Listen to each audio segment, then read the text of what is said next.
Saint Antony's ദേവാലയത്തിൽ 4 നാൾ നീളുന്ന തിരുനാളിന് കൊടിയേറി. ഇരിങ്ങാലക്കുട രൂപത മതബോധന ഡയറക്ടർ റവറന്റ് ഫാദർ റിജോയ് പഴയാറ്റിലാണ് കൊടി കയറ്റിയത്.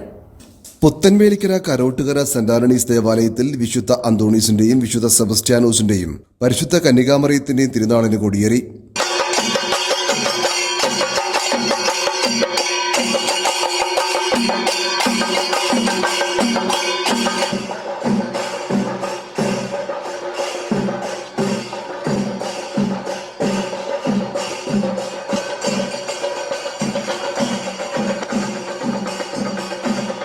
ജനുവരി 9 മുതൽ 12 വരെയാണ് തിരുനാളാഘോഷങ്ങൾ. വ്യാഴാഴ്ച വൈകിട്ട് ഇരിങ്ങാലക്കുട രൂപത മതബോധന ഡയറക്ടർ റവറന്റ് ഫാദർ റിജോയ് പഴയാറ്റിലാണ് തിരുനാളിന് കൊടിയേറ്റിയത്. തുടർന്ന് ഇടവക ദിനാഘോഷം നടന്നു.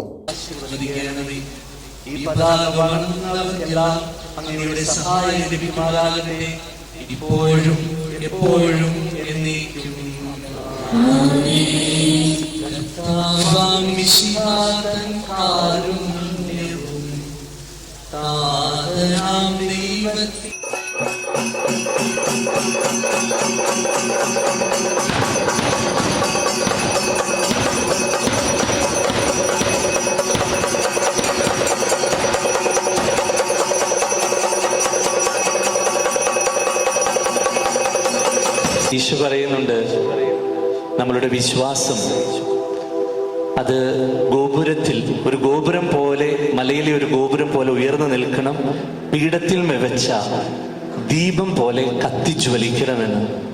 നമ്മൾ ഓരോ തിരുനാളിനും ഒരുക്കമായിട്ട് പതാക ഉയർത്തുകയാണ്. ആകാശത്തിലേക്ക് നമ്മൾ പതാക ഉയർത്തുമ്പോൾ ഈ ലോകത്തോടും ഈ പ്രദേശത്തോടും മുഴുവൻ നമ്മൾ പറയുന്ന വലിയ ഒരു കാര്യം ഇത് കത്തോലിക്ക വിശ്വാസമാണ്. വിശ്വാസത്തിന് വേണ്ടിയിട്ട് ജീവിതം വ്യയം ചെയ്ത വിശുദ്ധരെ, പരിശുദ്ധ അമ്മയൊക്കെ നമ്മൾ ഓർക്കുന്ന ദിവസങ്ങളാണ്, അനുഗ്രഹത്തിൻ്റെ ദിവസങ്ങളാണ്. ആ വലിയ സന്തോഷത്തിലേക്ക്, വിശ്വാസത്തിൻ്റെ ആഘോഷത്തിലേക്ക് വരിക, നിങ്ങളെല്ലാവരും വന്ന് ആ അനുഗ്രഹം സ്വീകരിച്ചു പോവുക എന്നുള്ള വലിയ സന്ദേശം നമ്മൾ പ്രഘോഷിക്കുകയാണ്.